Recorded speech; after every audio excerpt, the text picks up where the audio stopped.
అయితే చావుకు ముందున్న జీవితం, చావుకు తర్వాత ఉన్నటువంటి జీవితం, ధనవంతుడు లాజరు ఆ ఉపమానంలో లేకపోతే ఆ సన్నివేశంలో మనకు అందించాడు. దాన్ని చూడకముందు మీకు ఒక చిన్న విషయాన్ని చెప్పాలి.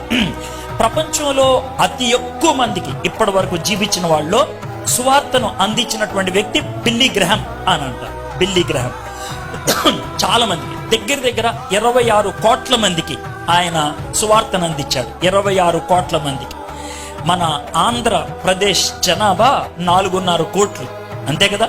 26 కోట్లు అంటే ఆలోచించండి, 6 ఆంధ్రప్రదేశ్లు ఎంత అవుతాయో అంతమందికి సువార్తను అందించాడు బిల్లీ గ్రహాం గారు.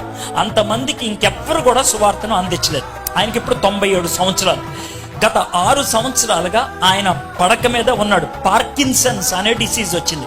అంటే మనకు అర్థమయ్యే భాషలో చెప్పాలంటే పక్షవాతం ఒక పక్కన వస్తుంది, ఈయనకు మొత్తం అంతా వచ్చింది. కాబట్టి ఆయన ఎప్పుడు బెడ్ మీద ఉంటాడు. 5 సంవత్సరాల క్రితం 92 ఏట ఆయన ఇంకా లెగవలేడు అని అనుకున్నప్పుడు ఆయన ఏ పట్టణానికి చెందినవాడు, ఆ పట్టణం పేరు షార్లెట్, ఆ పట్టణానికి చెందినటువంటి వాళ్ళు, మా పట్టణానికి చెందిన వ్యక్తి ప్రపంచానికి సువార్తను అందించాడు అని ఆయన్ని గౌరవించాలని ఒక పెద్ద మీటింగ్ ఏర్పాటు చేశాడు. బిల్లీ గ్రహాం గారు ఆయన పేరు. ఆయన యొక్క మనవళ్ళు మనవరాళ్ళు అందరూ కలిసి అతి ఖరీదైనటువంటి సూట్ ఆయనకి ఇచ్చారు. ఖరీదైనటువంటి సూట్. ఆ రోజు 92వ జన్మదినాన్న ఆయన్ని ఆ విధంగా గౌరవించడానికి ఆయన స్టేజ్ మీదకి తీసుకొస్తే చక్రాల బండి మీద కూర్చొని చెయ్యి వణుక్కుంటూ ఆయన ఒక చక్కటి మాట చెప్పాడు. హాస్యాస్పదంగా చెప్పాడు, కానీ అద్భుతమైన సత్యాన్ని చెప్పాడు. ఏమన్నాడు తెలుసా? నాకులాగే ఒక ఆయన కొన్ని సంవత్సరాల క్రితం సూట్ వేసుకొని ట్రైన్లో ఎక్కాడు. అర్థమైందా?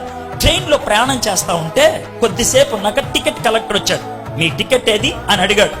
ఈయన పాపం కోట్ జోబులన్నీ ఎత్తుక్కోవడం మొదలు పెట్టాడు. టికెట్ ఎక్కడుందో. ఆయన టికెట్ కలెక్టర్ ఈయన చూసి, సార్ మీరా? నాకు తెలుసే సార్ మీరెవరో, టికెట్ కొనుక్కొని ఉంటారులే, పర్లేదులే అని వెళ్ళిపోయాడు ముందుకి. ఆ భోగి అంతా కూడా టికెట్లు చెక్ చేసి పావు గంట తర్వాత మళ్ళీ వెనక్కి వచ్చాడు. ఈయన తన కోట్ ఇప్పి అక్కడ తగిలిచ్చేసి సూట్ కేసు తెరిచి తన బట్టలన్నీ కింద పడేసి ఎతుకుతూ ఉన్నాడు. ఏంటి సార్ ఎతుకుతున్నారంటే, టికెట్ కోసమయ్యా అన్నాడు. సార్ మీరు టికెట్ కొన్నారని నాకు తెలుసు సార్, మీరు కంగారు పడద్దు, ఏ స్టేషన్లో దిగాలో చెప్పండి, నేను బయటికి తీసుకెళ్లి దింపొస్తాను, మీరు నాకు బాగా తెలుసు, మీరు అలాంటి పని చేయరు నాకు తెలుసు అని అంటే, నాకు టికెట్ కావాలయా. ఎందుకు సార్? టికెట్ ఉంటే గానీ మీకు డబ్బులు రీఎంబర్స్ చేయడం, అది కూడా కాదయ్యా, నాకు టికెట్ కావాలి. ఎందుకు సార్ అని అంటే, ఆ టికెట్ లో ఉంది నేను ఏ స్టేషన్ లో దిగాలో, టికెట్ లేకపోతే నేను ఎక్కడ దిగాలో నాకు తెలియదు అన్నాడు. ఆయన చాలా పేరు ప్రఖ్యాతులు గడించినటువంటి శాస్త్రవేత్త. ఆయన పేరు ఆల్బర్ట్ ఐన్స్టీన్.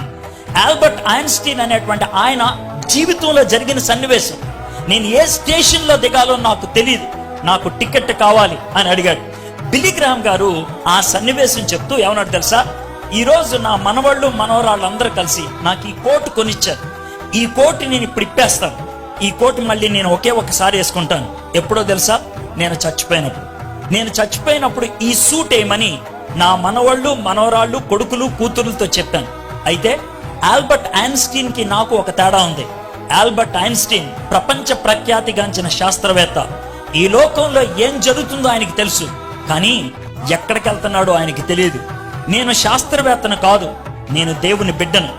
నాకు ఈ లోకంలో ఏం జరుగుతుందో తెలియదు, కానీ ఒకటి మాత్రం తెలుసు, నేను చచ్చిపోతే ఆయన దగ్గరికి వెళ్తాను.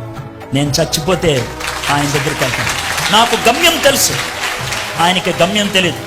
ఆయన ఈ లోకరీత్యా శాస్త్రవేత్త, ఈ లోకరీత్యా పేరు ప్రఖ్యాతులు గడించినటువంటి వాడు.